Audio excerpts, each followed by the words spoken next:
Tigers, Signs of Times Reports by Toby Milwee. April 9th, 24, it's Tuesday, a couple minutes after 9 p.m. I've been reporting about the dali. Just looking at the tugboats around it with my ship tracking app. I'm just now getting used to. Dali container removal will take weeks. A key port of Baltimore reopening. Approximately 140 containers are expected to be removed to lighten the dali, the vessel that crashed into the collapsed Key Bridge. Well, actually, it crashed into the bridge and collapsed it. Okay, I mean, golly, man, Jesus.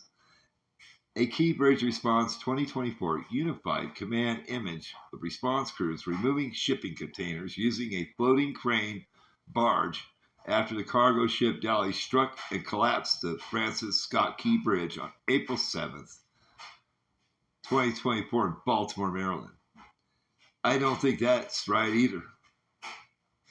The process of removing shipping containers from the 984-foot-long Dali has begun, but it is expected to take weeks to complete the job, told the listing ship, and get the port of Baltimore reopened for marine traffic after the bridge collapse, which occurred on March 26th. Okay, there we go. That picture is from the 7th. They misprinted it. 7 containers have been removed since the Unified Command started the process on Sunday to clear up the canal and ultimately reopen for container traffic. A spokesperson for the Key Bridge Response 2024 Joint Information Center told CNBC the initial goal is to remove 10 to 12 containers to create a safe working area for the crews involved in recovery efforts for missing workers and removal of debris. The containers that are being removed are leaning over the port side of the Dali bow and pose a risk to the crews working in the area. Now, I've already got like 7 or 8 tugboats up there that I've been watching with the app, and it's pretty accurate. We can track those boats, and we can see that they're actually, I think they're escorting boats through there. Unified Command is surprised of Synergy Marine, the management company of the Dali, the U.S. Coast Guard, the U.S. Army Corps of Engineers, Maryland Department of Environment, Maryland Transportation Authority, guys, their authority, and Maryland State Police. Approximately 140 containers are expected to be removed to lighten the Dali so the grounded vessel can be refloated and moved by tugs. It is expected to take approximately 2 weeks to unload all of the containers. The first 7 containers were on a single barge and taken to Sparrows Point, the former site of a large industrial complex owned by the Bethlehem Steel. Sparrows Point is a 3,100-acre peninsula reaching into Baltimore Harbor. The GIC said the containers will stay at Sparrows Point until further disposition is approved and coordinated. Debris removed from the Key Bridge collapse site being checked by crews at Sparrows Point. The barges being loaded with containers all have different containers carrying capacities according to GIC. The logistics details for cleared containers are still being discussed, with the JIC telling CNBC its current intent is to send them to CSX terminal.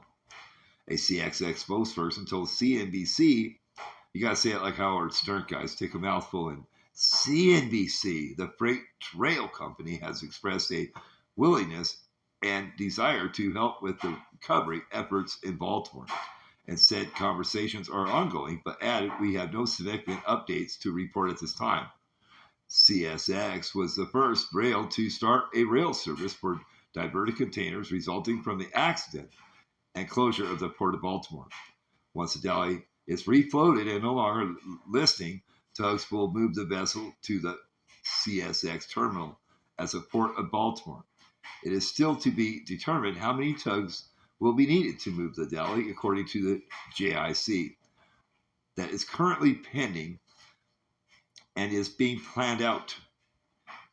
it said in an email to CNBC. The removal of the debris and the vessel is key to the reopening of the Port of Baltimore, which is the largest port for auto imports and exports in the country, as well as key trade hub for clothing, household goods, construction materials, electronics, appliances, and produce. Last week, engineers said the goal is to restore normal capacity access to the main 700-foot wide by 50-foot deep channel and Port of Baltimore by the end of May. I heard that it put out 25% of our export of coal, too, by the way.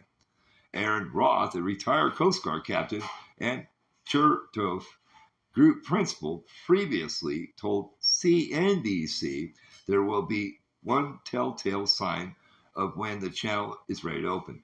Once you see plans of moving the dali away from the port, that's when you know the channel is ready to be open, Roth said. In the meantime, just like we saw with the Red Sea, the system will adjust. The economy knows best, and the economy will absorb it, he said.